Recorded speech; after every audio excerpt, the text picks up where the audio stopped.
잠깐 기도하겠습니다. 사랑의 주님, 오늘도 말씀 가운데서 하나님을 뵈려고 합니다. 주님의 생각과 마음을 닮아 하나님을 기쁘시게 하는 성도 되게 하여 주시옵소서. 예수님의 이름으로 기도합니다. 아멘.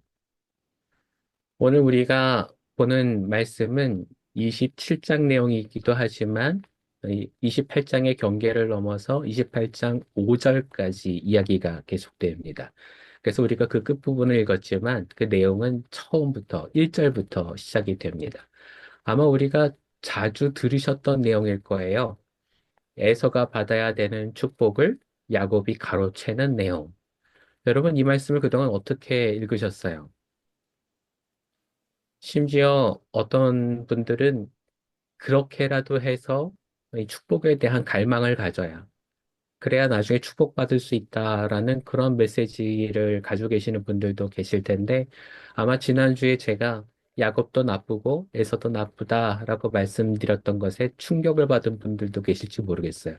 근데 여러분에게 부탁을 드리자면, 어, 성경을 다시 보시기를 바랍니다. 예전에 우리가 들었던 대로 생각하지 마시고, 정말 이게 우리한테 어떤 메시지를 주는지 제대로 파악하실 수 있는 기회가 됐으면 좋겠어요. 오늘 이 가정의 얘기를 한번 잘 생각해 보세요. 본래 에서가 받아야 될 축복인데, 근데 야곱이 그걸 뺏어서 받고 싶어 합니다. 하지만 그걸 함부로 용기를 내지를 못해요. 이유는 아버지가 그걸 아시게 되면 오히려 축복이 아니라 저주를 받을까 봐. 그래서 망설이고 있는데 옆에서 그걸 부추겨서 속이고 아버지의 축복을 빼앗아 오기를 바라고 얘기하는 사람이 있어요. 그게 누구죠? 엄마 리브가였어요. 그래서 엄마의 이야기를 듣고 야곱이 그것을 실행을 합니다. 결국엔 아버지를 속이고 그 축복을 받아내요. 에서는 나중에 그 얘기를 듣고 화를 냅니다. 그리고는 내 동생을 죽여버리고 말겠다고까지 얘기를 해요. 여러분, 이 가정의 상황을 좀 잘 보세요. 이 가정이 왜 이렇게 됐나요?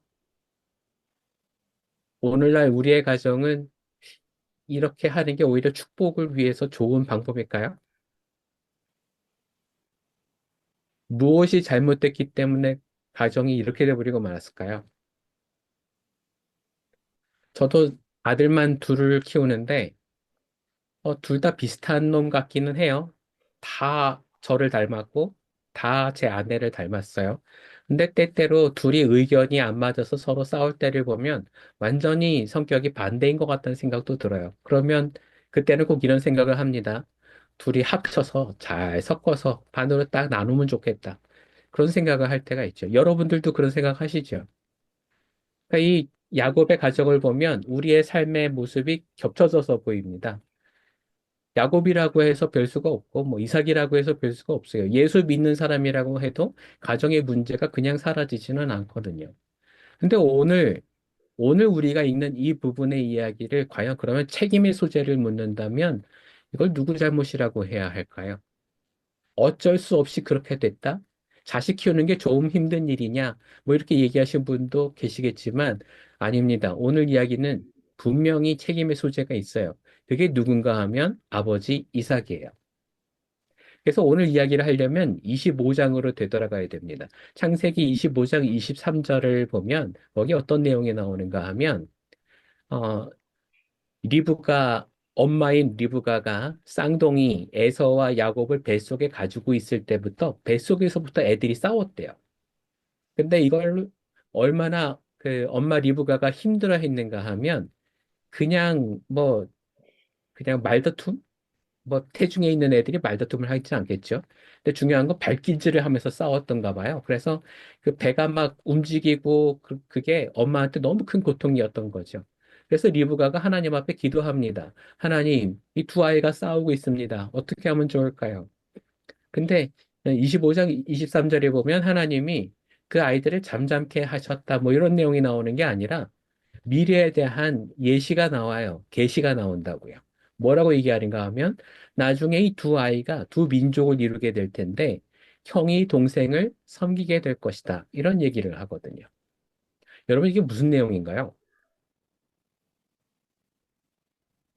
우리 같으면 이거 걱정하겠죠. 아, 쌍둥이인데 동생이 형을 찜쪄 먹겠구나.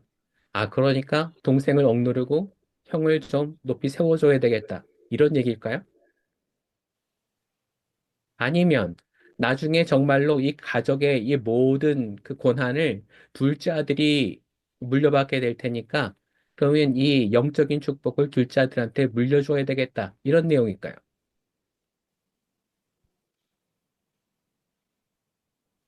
그러니까 오늘 우리 이 이삭의 집안은 이 두 가지로 나누어졌어요. 아, 둘째가 나중에 이 모든 영적인 권한을 갖게 될 테니까 이 둘째한테 모든 축복을 물려줘야 되겠다라고 생각한 사람이 있었어요. 누굴까요? 엄마 리브가예요. 반대로 동생이 형을 찜쪄 먹을 테니까 형의 위상을 높여주고 동생이 함부로 형한테 대들지 못하게 만들어야 되겠다라고 생각한 사람이 있었어요. 그게 바로 이삭이었어요. 근데 이상하죠? 오늘 이 내용이 뭐라고요? 계시라고요. 하나님이 나중에 이 가정의 영적인 권한을 흘러가게끔 만드는 게 야곱에게 선택권을 주겠다 하시는 내용이에요. 이게 이상하지 않잖아요, 이삭에게는. 여러분에겐 이상한가요? 우리한테는 좀 이상해요. 우리한테는 낯선데 문제는 이삭은 이 문제로 인해서 평생 고민해왔던 사람이잖아요. 본인이 태어나기 전에 너무나도 자식 태어나기를 오래 기다리고 있다가 포기에 가깝게 살아가고 있었던 부모님들이 하나님 앞에 기도할 때마다 하나님의 음성을 듣습니다. 아, 오늘은 내가 나를 그동안 잘 섬겨줬었던 종, 이 아비에셀을 그를 어, 내 후계자로 삼겠다라고 생각했더니 하나님 말씀하시기를 아니야, 네 종이 아니라 너의 아들이 있을 거야라고 얘기를 하세요. 그리고는 시간이 지나도 나타나지 않으니까 어, 하갈의 몸을 빌어서 이스마엘을 낳았고 이스마엘이 자신의 후계자가 될 거라고 얘기를 했어요. 그랬더니 하나님 뭐라 하시는가 하면 아니야, 걔도 아니야. 이삭이라고 하는 아이를 낳을 테니까 그 아이에게 후계를 짓도록 해. 이렇게 얘기를 하신단 말이죠. 이렇게 어렵게 어렵게 이삭이 태어났고 이삭은 그 후계의 구도를 받게 돼요. 이게 누구 얘기예요? 이삭 본인의 이야기잖아요. 그러니 지금 하나님이 계시를 주셨단 말이에요. 에서가 아니라 누구에게? 야곱에게 이 모든 것을 물려주겠다고 하는 하나님의 계시가 있었는데, 근데 이삭은 여기에는 따라가지가 않아요. 왜냐하면 내가 볼 때는 이 에서는 그러면 너무 불쌍하게 돼 버릴 테니까 이 첫째의 처지를 생각해서 측은한 마음에 첫째의 위상을 살려주려고 하죠. 여러분, 근데 이게 조금 잘못된 결말을 맞게 됐어요. 왜냐하면 하나님께서 축복을 주시고자 하는 것들에 대해서 이삭이 그동안 생각해왔던 것들과 자기가 지금 생각하는 것이 완전히 다른 것이 되어버렸거든요. 되돌이켜서 생각해 볼까요? 여러분, 자식에게 그 축복을 주기 위해서 아버지가 축복을 해야만 한다라는 것을 아브라함이 보여준 적이 있었나요? 없었잖아요. 근데 왜 갑자기 이삭이 그의 아들들을 불러놓고 얘기하기를 야, 너희 두 아들 나중에 다 한민족식을 이루게 될 훌륭한 사람들이니까 서로 나중에 경쟁하게 됐더라도 지금 내가 너에게 동일한 그 재산을 물려줄게. 서로 잘 살아보도록 해. 그리고는 재산을 균등하게 분할해줬으면 참 좋았을 텐데 그걸 하지 않는단 말이에요. 축복권을 가지고 한 사람에게만 준대요. 오늘 야곱인 줄 모르고 애선 줄 알고 축복을 하는데 그 축복의 내용을 한번 잘 보세요. 거기 뭐라고 얘기를 하는가 하면 다른 형제가 너를 섬기게 될 것이다라고 얘기를 해요. 그럼 이 선택의 여지가 없잖아요. 하나는 복 주고 하나는 복이 아니라는 얘기예요. 그렇죠. 근데 생각해 보세요. 이삭이 왜 이런 생각을 했을까요? 그가 살아왔던 삶이 너무 험해서 형제들과 어떤 그 위상을 가지고 싸우는 게 자신한테 너무 험난한 시절이었어서 자기 자식에게는 그걸 정해서 가르쳐 주려고 그래서 그랬던 건가요? 근데 여러분, 그게 이삭의 생각이지 하나님의 생각은 아니었잖아요. 한 번도 하나님은 아브라함에게는 그걸 네 맘대로 생각해라라고 얘기한 적도 없으셨어요. 이삭은 도대체 이걸 어디서 배웠을까요? 이삭의 다른 면들을 보세요. 지난주에도 우리가 봤지만 우물을 빼앗기면서도 계속 쫓겨다니면서도 우물을 다시 파고 하나님을 믿고 의지하고 살아가는 그 신앙의 삶은 흠잡을 데가 없었어요. 너무나 우리가 바람직했죠. 본받을 만했죠. 그런데 갑자기 오늘 축복에 대해서만큼은 이삭이 잘못 생각하고 있는 거예요. 왜냐하면 그는 이 축복권이 자신에게 있다고 믿었거든요. 하나님이 어렵게 어렵게 나한테 주셨으니까 이건 나한테 권한이 있다고 믿었어요. 이건 착각이었던 거예요. 축복권은 누구에게 있죠? 하나님께 있어요. 이건 하나님이 주시는 거예요. 하나님이 정하셔야 하고 하나님의 뜻대로 해야 되는 거예요. 그런데 오늘 우리가 잘못 생각하고 있는 게 뭐냐 하면 이게 나한테 큰 권한을 그동안 주었으니까 이건 내 것이라고 생각할 때가 있단 말이죠. 여러분 이걸 다른 말로 뭐라고 하죠? 이걸 교만이라고 합니다. 교만. 여러분.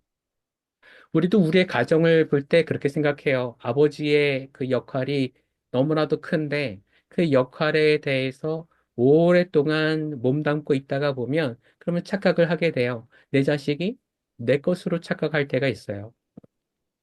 자식이 내 말을 안 들을 때 우리는 이런 협박까지도 하게 돼요. 너 하나님이 순종하는 사람에게 복 주신다고 그랬어. 근데 엄마 아빠한테 이렇게 함부로 하면 너 복 받겠니? 이건 여러분 뭘까요? 하나님의 마음일까요? 내 마음일까요? 내 마음입니다. 내 마음대로 지금 협박하고 있는 거예요. 축복권은 누구한테 있다고요? 하나님께 있어요. 하나님 앞에 진심으로 가까이 나가는 사람에게 주어지는 거예요. 여기 하나 우리가 또 풀어야 될 숙제가 있어요. 그게 뭐냐 하면 여러분 야곱과 에서가 태어나게 될 때에 하나님이 정해 주신 게 아니에요. 야곱은 축복을 받을 것이고 에서는 축복받지 못할 것이야. 이걸 정해 주신 게 아니에요. 하나님은 아이가 크게 되면서 에서와 야곱이 함께 크게 될 것인데 기회도 같이 줄 것이고 은혜도 같이 줄 것인데 야곱은 하나님 앞에서 은혜를 찾아 크게 될 것이고 에서는 하나님과 반대의 길을 가게 될 것을 알고 계셨기 때문에 하시는 말씀이지 미래를 딱 정해서 하신 말씀이 아니라는 걸 우리는 알아야 돼요. 여러분, 우리는 사회생활을 하면서 이런 어려움을 많이 겪어요. 공부할 때만 해도 우리는 참 잘 나갔던 사람이었잖아요, 다들. 학교에서 1, 2등쯤은 다 했었죠. 아닌가요? 그래서 우리는 내가 잘 나가는 줄 알았죠. 근데 나중에 사회생활을 하다 보니까, 저 사람이 나보다 더 똑똑한 것 같으네? 저 사람이 나보다 더 능력이 있는 것 같으네? 그래서 의기소침해지고 뭔가 갑자기 이 자신감을 잃어버릴 때가 있으셨을 거예요. 그때 여러분 누구 의지하셨나요?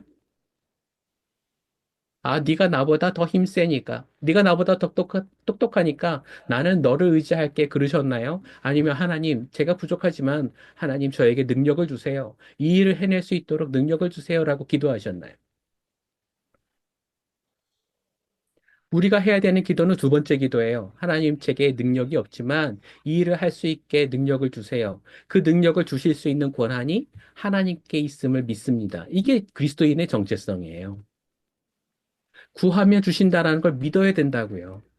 여러분이 나이가 50이 되고 60이 되고 70이 돼도 내 모든 인생의 모든 경륜과 모든 그 능력이 이미 다 확보되어 있어서 정해져 있는 게 아니라 지금까지 없이 살았어도 앞으로도 주실 수 있는 분이 있는데 그게 누군가 하면 하나님인 거예요. 아무것도 다 선천적으로 다 정해져 있는 게 아니라는 거예요. 하나님은 우리의 길을 인도하고 계십니다. 옆에 있는 분 한번 보시겠어요? 똑똑해 보이시죠? 사랑스러워 보이시죠? 칭찬할 만해요. 그죠? 근데 여러분 한번 물어보세요. 본인은 속으로 그렇게 생각 안 할지 몰라요. 나는 너무 우울한데요. 나는 능력 없는데요. 여러분, 왜 그런 마음을 먹고 있을까요? 여러분 잘 보세요. 너무 이쁘잖아요. 너무 잘생겼잖아요. 너무 괜찮은 사람이잖아요. 근데 그 모든 마음의 능력을 잃어버리고 있어요. 왜요? 무엇 때문에요? 믿음이 없어서. 믿음이 없어서 그래요. 하나님이 나에게 그 모든 것들을 해주실 수 있는 능력 있는 분이라는 걸 내가 믿지 못해서 그래요. 내가 거울을 보고 나를 판단하는 게 중요한 게 아니고요. 나를 이끄시는 분이 나한테 모든 것을 주실 수 있다라는 걸 믿으셔야 된단 말이에요.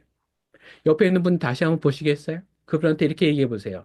당신의 모든 것은 하나님께서 주셨어요. 믿으세요? 다시 한번요. 당신의 모든 것은 하나님께서 주셨어요. 한마디만 더 합시다. 앞으로도 그러실 거예요. 점점 작아지시네요. 여러분의 삶이 지금 나이가 이미 이렇게 들었다고 해서 변화가 없을 거라고 판단하지 마세요. 여러분, 그건 내 판단이에요. 하나님은 절대로 그런 한계에 갇히시는 분이 아니세요. 오늘 이야기를 잘 보세요. 야곱도 잘못했고요. 에서도 잘못했어요. 리브가도 잘못했고요. 이삭마저도 잘못했어요. 그럼 이 가정에 축복이라는 게 주어져서는 안 되는 겁니까? 그럼에도 불구하고 이삭은 축복을 해요. 근데 나중에 그 일이 어떻게 됐죠? 축복이 그대로 이루어져요. 하나님의 말씀이 땅에 떨어지지 않는다고요. 하나님이 사랑하는 자의 기도를 그대로 들어주신다라는 거 우리는 믿어야 된단 말이죠. 그럼에도 불구하고 이삭이 잘못한 게 있었어요. 그건 뭐냐 하면 나에게 그 모든 권한이 있다고 믿고 하나님께 더 가까이 나가지 아니하고 하나님의 권능을 믿지 않아서 하나님과 등 돌려서 반대되는 삶을 살아가고 있었다고요. 적어도 축복에 관해서는. 하나님은 야곱에게 그 권한을 주시고자 하셨는데 이삭은 자기 멋대로 생각했어요. 이걸 골고루 두 아들한테 나눠줘도 될 걸. 한 사람한테 몰아주고 나머지에게는 안 줘야 되겠다 생각했다고요. 왜요? 본인이 그렇게 살았거든요. 이스마엘에게는 주지 않고 나 이삭에게는 그것이 주어졌다. 그러니 한 사람에게만 주어질 것이다. 하나님은 그런 분이 아닌데 하나님이 이삭을 선택한 것은 이스마엘을 등지게 하기 위해서가 아니라 하나님이 이삭으로 하여금 더 큰 민족을 이룰 때에 참된 믿음을 가지게 하게끔 위함인데 이스마엘이 본래 하나님을 따를 수 있는 사람이 아니었기에 하나님은 이삭을 선택하신 것이었는데 이삭은 그걸 잘못 선택한 거죠. 믿음으로 이어지는 것이 아니라 자신의 생각과 능력으로 이어진다고 믿고 있었어요. 태어나면서 정해지는 게 아니라 하나님이 주시는 은혜로 말미암은 건데 그걸 깨닫지 못하고 있었다고요. 여러분, 오늘 여러분에게 분명히 이렇게 말씀드리고 싶습니다. 여러분, 이거 정말 잘 깨달으셔야 돼요. 여러분이 오늘 믿음을 가지고 하나님 앞에 더 한 걸음 나가게 될 때에 그 믿음을 보고 배우는 여러분의 자녀들은 믿음 앞에 서게 됩니다. 하지만 여러분이 그 모든 것을 다 확정짓는 것으로 얘기를 하고 여러분의 말이 그 모든 것의 축복권을 여러분이 가지고 있는 것처럼 행패를 부리게 될 때에는 우리의 자녀들은 결코 클 수가 없어요. 그건 자녀들만을 위한 게 아니에요. 옆에 있는 분들 한번 보시겠어요? 우리 공동체도 마찬가지예요. 우리가 좋은 얘기를 해주면은요, 그분들이 더 성장할 수 있어요. 우리가 좋은 이야기를 함께 나눠줄 수가 있으면요, 그 사람들이 더 큰 은혜를 누릴 수가 있어요. 근데 우리의 샘이 다 막혀버릴 때가 있어요. 은혜를 필요로 하는데 땅을 아무리 파도 우물이 나오지 않는 것처럼 은혜가 솟아나오지 않을 때가 있어요. 뭐 때문이죠? 내가 다 판단해 버릴 때 그래요. 하나님의 고난을 인정하지 않고 하나님과 등지고 있기 때문에 그래요. 주님은 주시고자 하나 나는 그 모든 우물을 막아버렸기 때문에 그렇다고요. 여러분 오늘 말씀 잘 보세요.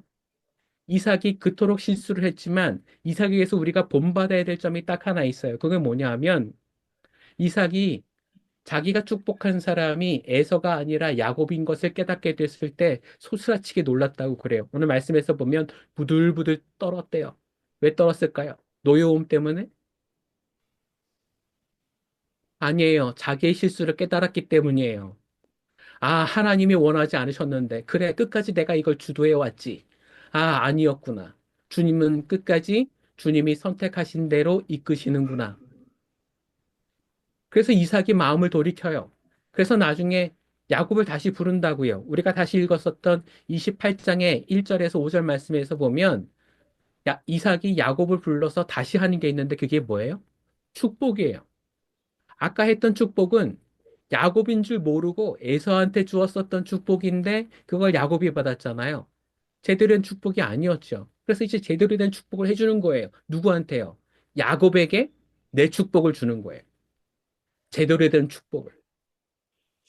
그리고는 뭐라고 그러는가 하면 네 형이 너를 죽이려고 하니까 멀리 네 삼촌에게로 도망가라. 그래서 어떻게든 살다가 와라. 이건 뭐죠? 뒷감당을 다 내가 책임지겠다. 너는 가서 너의 인생을 살다가 와라라고 얘기를 하는 거예요. 여러분, 우리에게도 이럴 때가 있어요. 내가 뭔가 잘못할 때가 있죠. 내 가족을 내가 잘못 이끌어왔을 때도 있어요. 이때는 어떻게 해야 되나요? 엎드려서 회개해야 돼요. 그리고 바로잡아야 돼요. 그것을 어떻게 해야 되는지 하나님 앞에 여쭈어야 돼요. 그리고 그 뜻에 순종하시기를 바랍니다. 이삭은 그걸 할 줄 알았어요. 그걸 우리가 본받아야 돼요. 오늘 그가 이렇게 큰 실수를 했는데도 불구하고 믿음의 조상으로 남아 있을 수 있는 까닭은 그는 믿음의 편에 서서 하나님 편으로 남아 있었기 때문이에요. 여러분, 신앙에는요, 왕도라는 게 없어요. 여러분 공부하셨을 때도 이 얘기 많이 들으셨죠? 공부에는 왕도가 없다. 신앙에도 왕도가 없어요. 사랑을 더 많이 방법도 없고요. 좋은 길을 다른 길로 빠지지 않고 끝까지 이 길을 걸을 수 있는 방법도 없어요. 그건 오로지 내 마음을 지키는 것에만 있어요. 내가 내 마음을 잘 지켜서 하나님을 향하고 하나님께 더 가까이 나가기를 진심으로 바랄 때에만 가능해요. 여러분, 이거 언제까지 해야 될까요? 언제쯤이면 충분히 하게 될까요? 하늘나라 갈 때 그렇게 돼요. 하늘나라 가면 그때는 충분해져요. 근데 그전에는 우리가 어떻게 해야 되나요? 끝까지 포기하지 않고 따라가야 돼요. 하나님께 가까이 가는 것을 조금도 방심하면 안 돼요. 주님의 은혜 속에서 살기 위해서 여러분은 정말로 최선을 다하셔야 돼요. 왜요? 그게 성경 말씀에 이런 말씀이 있어요. 너희가 섰다라고 생각했을 때 넘어질까 조심하라. 이삭이 지금 그랬어요. 자신은 그동안 인생을 잘 살아왔다고 생각해왔고, 믿음의 싸움을 잘 싸웠다고 생각해왔어요. 이제는 내가 앞도 보이지 않는데 죽을 날이 얼마 남지 않았으니까 이제 자식에게 축복만 해주고 나면 나는 이제 편하게 저 세상 가리라. 그렇게 생각하고 있었어요. 이제는 더 이상 나에게는 믿음의 싸움이 없다고 생각하고 있었어요. 근데 바로 그때 시험이 온 거예요. 이삭이 왜 잘못 생각하게 됐을까요? 왜 그 축복권이 자기 거라고 생각했을까요? 더 이상 기도하지 않았기 때문에 그래요. 근데 여러분, 오늘 그 사실을 하나님께서 깨우쳐 주셨을 때 이삭은 다시 엎드립니다. 그리고 회개합니다. 야곱에게 다시 축복을 주고 하나님의 방법대로 다시 시작하고 있어요. 여러분, 우리의 삶도 그렇게 될 줄로 믿습니다. 여러분과 제가 하나님 나라에 가는 길은 끝까지 포기해서는 안 되는 길이에요.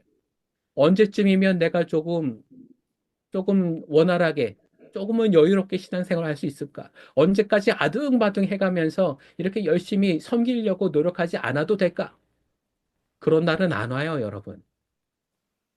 그런 날은 안 와요. 왜냐하면 그렇게 어렵게 살아가는 가운데 하나님께 더 가까이 가는 참된 은혜를 받게 되거든요.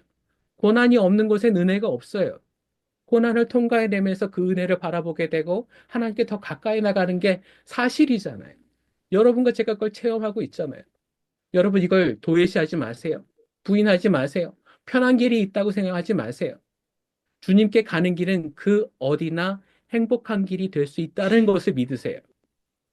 고난 중에 있어도 어려움 중에 있어도 주님과 함께 하는 길은 행복할 수 있다는 걸 믿으세요. 여러분, 하나님은 그러실 수 있는 분이세요. 제가 부목사 시절에 중고등부 학생들을 함께 돌본 적이 있었는데 그 교회에는 새벽 기도에도 특별 새벽 기도회 때가 되면 마지막 날에 아이들을 다 데리고 강대상에다가 앉혀놔요. 그러면 예배가 끝난 다음에 목사님이 머리에다가 다 안수를 해주게끔 하는 게 전통인 교회였어요. 근데 그 중에 한 아이가 정말 친구한테 너무 괴롭힘을 받아서 학교 관둘까? 차라리 사는 걸 관둘까? 이렇게 고민하는 아이가 하나 있었는데 참 공교롭게도 자기를 괴롭히는 그 아이가 같은 교회를 다녀요. 저 옆에서 같이 지금 축복 기도 받으려고 준비하고 있다고요. 기다리고 있어요. 기도 다 받고 다른 사람들은 다 집에 갔는데 이 아이는 남아서 저한테 하소연을 합니다. 목사님, 담임 목사님은 왜 제가 저런 아이인 줄을 모르실까요? 저런 아이도 머리에다가 손 얹고 축복 기도하는 게 가당키나 합니까? 우리 목사님은 영적인 권능이 없으신 분인가 봐요. 그걸 왜 모르죠? 그래서 제가 그 친구한테 이렇게 얘기했어요. 축복의 권능은 하나님이 주시는 거지, 목사가 주는 게 아니야. 목사는 모든 교인을 위해서 축복을 빌어줄 따름이지, 축복을 받고 안 받고는 본인이 하나님 앞에 제대로 섰는가 아닌가야. 하나님이 너에게 축복을 주신다라는 게 그게 부당한 일이니? 하나님이 그 아이한테 축복을 준다라는 게 부당한 일이야? 하나님은 누구에게나 축복을 주시는 분이야. 하지만 네가 그 아이를 계속 미워하는 한 너에게도 축복받을 만한 권리가 없는 건 아니니? 그 아이가 너를 괴롭힌다고 해서 축복의 권리가 없는 게 아니라 너도 누군가를 계속 미워하게 되면 너에게도 축복의 권리가 없는 거 아니야? 하나님이 너에게 어떤 분인지를 제대로 깨달아야 돼. 너는 하나님 앞에 서 있을 땐 그저 하나님 앞에 서 있는 순한 양 같은 사람이 되어야 하는 거야. 여러분, 제가 이렇게 얘기했는데 그 아이가 알아들었을까요? 어떻게 알아들었을까요?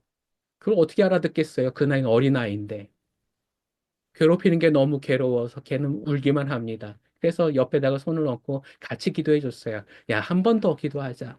너의 마음이 이렇게 괴로운데 하나님이 너의 마음을 위로해 주시고 그 축복을 진짜 너의 축복이 될 수 있게끔 바른 길로 인도해 달라고 같이 기도하자. 그리고 그 아이랑 같이 기도했던 적이 기억이 나요. 3년, 4년 후에 이 아이가 어떻게 됐을까요? 방학 때마다 선교하러 여행을 갑니다. 그리고 학기 때에는 열심히 아르바이트해서 돈을 모아서 그걸로 선교 여행을 가요. 그러면서 사람들을 도와줄 때도 그렇게 얘기를 해요. 목사님이 저한테 기도해 주신 것처럼 저도 이 아이들에게 기도해 주러 갑니다. 저도 뭔가 불만스럽고 뭔가 불만족스러웠었던 그런 일들이 부당한 게 아니라 하나님의 은혜로 풀어질 수 있다라고 가르치는 그런 교사가 되기 위해서 갑니다. 그리고는 선교 훈련을 갔어요. 대견하지 않나요? 여러분, 우리가 자녀들한테 보여줘야 될 건 진짜 믿음이에요. 진짜 믿음. 하는 척 하는 믿음이 아니고요. 진짜 믿음을 보여줘야 된다고요. 여러분이 하나님 앞에 얼마나 진실이 앞으로 갔던가를 우리의 자녀들도 보고 있고요. 더군다나 하나님도 보고 계세요. 그 하나님이 여러분에게 주시는 복이 진짜 여러분이 되기 위해서는 그러면 여러분도 하나님 앞에 진실해지셔야 되는 거예요. 저 사람은 왜 그런 복을 받습니까? 나에게는 왜 안 주세요? 이 투정 암만 해봤자 소용없어요. 그건 내 것이 되지가 않아요. 하나님이 여러분의 참된 하나님이심을 여러분이 믿는다면 그 앞에서 진심으로 오늘 하나님 만나시기를 바랍니다.